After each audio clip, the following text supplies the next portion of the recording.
Welcome to the VHF UHF channel, and this is the tips and tricks video number 26, I believe, for this channel. One of the things that is to know about radio scanners is that using the Squelch functionality is great. I've explained how to actually set it at the lowest threshold so that you don't miss out on some of the weak signals. But if you're trying to listen to some specific signals coming from specific areas and think that they might actually be very weak, one of the things to know is that switching off the Squelch completely might be your best option. Yes, you'll get that annoying hiss that comes from the fact that you are, of course, going to open the Squelch, but you will hear the faint signals that you might actually miss, and that is more important in certain types of DXing. For example, I sometimes, when tropospheric conditions are good, hear a faint NOAA weather station off of the state of New York. Now I hear the one from Burlington, Vermont on 162.4, so let me just go to 162.400. So let me just put the gain up. So on 162.4 I might hear the NOAA weather station, and in this case you can hear that it's very weak. I hear it when I open the Squelch, but it's missed when I actually have the Squelch off. So that's, of course, it's usually stronger than that because the computer is making too much interference on the radio. But it gives you an idea that if you're listening in, so if I want to DX, for example, I'll repeat it in a 2-meter band that's far away. And that I know that if I do get it, I might get it, it might be very weak.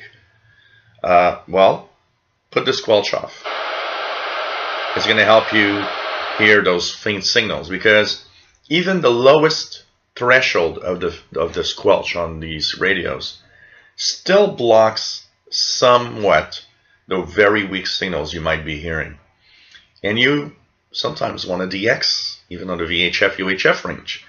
DXing means weak signal.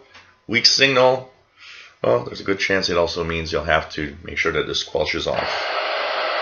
And you'll have to endure the hiss, but you'll hear something. And if you have a more advanced receiver, like for example, I've got here a ICR20, maybe you want to switch to a single sideband mode. For example, why would I want to do that on a on this? For example, if I listen, or I know that there are some satellites like the Cosmos weather satellite, not weather but navigation satellites from Russia around 150 megahertz. Well, when they're very strong, actually they will actually break through the Squelch, and they will be heard even in FM mode. And for a lot of that, you will probably be okay.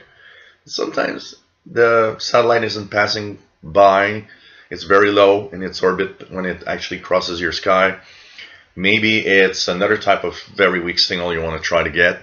Well, if you have a more advanced radio that has single sideband, use single sideband mode. So for example, for a Cosmos satellite, I might want to tune 150.000 is one of the frequencies, but I will actually change mode, put myself in upper sideband. And by putting myself in sideband, if that satellite comes through, and even though it's weak, I will actually hear it. And I might even hear it in single sideband mode, not hear it at all on FM. So, that's another little trick. But most of you have regular radio scanners. So in most of the other uses, so if we take the Pro 43 here, which are more standard scanner, like most of the people that watch this video probably have.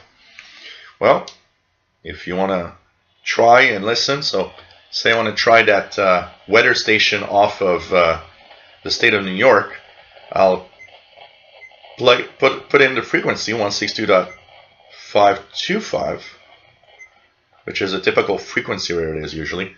But to see if I can hear it, I'll actually put the squelch off. Nothing right now. Don't forget you can move around your portable radio to see if I can, sometimes you'll pick it up in a certain position or center angle. There's all sorts of directional patterns that come from radio signals. But if it would be there, faint, turn it off, the squelch completely might actually make me hear it, when in fact the rest of the but if I leave the squelch on, I might just totally miss it because the squelch doesn't trigger on very weak signals. So that's today's tips for DXing weak signals on the VHF UHF range. If you enjoy my videos, please subscribe, give us a thumbs up. Thank you for watching.